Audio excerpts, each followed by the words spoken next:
En Midi-Pyrénées, l'opposition à la suppression des trains de nuit ne faiblit pas. 300 usagers et élus se sont rassemblés à Captena-Gare dans le Lot pour ne pas rester à quai.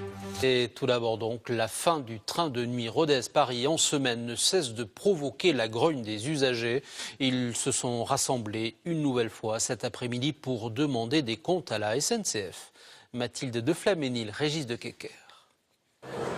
À défaut de voyage, un coup de gueule collectif. En gare de Capdenac, ce matin, ils étaient près de 300 rassemblés sur le quai.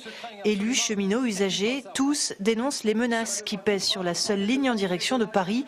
Un train de nuit quotidien, cher aux habitants, devenu depuis novembre un train occasionnel réservé au week-end.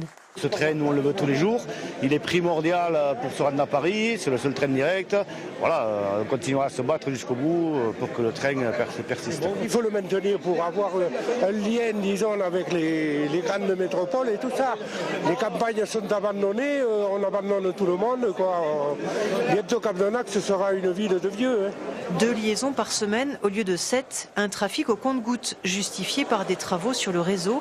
Pour les manifestants, une manière de supprimer peu à peu des lignes jugées non prioritaires par la SNCF. Le transport concerne chaque citoyen dans son quotidien. Il est garant du lien social. Moi, j'ai jamais vu personne encore décrier ce train de nuit, dire bon non, il sert à rien celui-là. Non, au contraire, il est super. Tout le monde dit il est génial ce train. Voilà, bon, donc on comprend pas vraiment qu'on nous le flingue comme ça et qu'on veuille vraiment le casser tout simplement. Voilà quoi, vraiment. De leur côté, les élus inquiets ont fait le calcul. Moins de services en milieu rural égale moins de vie.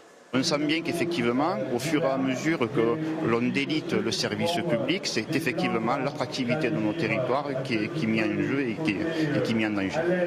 Pour défendre haut et fort le service public ferroviaire, un rendez-vous est d'ores et déjà fixé par la CGT Cheminots qui appelle à un grand rassemblement national. Ce sera à Paris le jeudi 8 février prochain.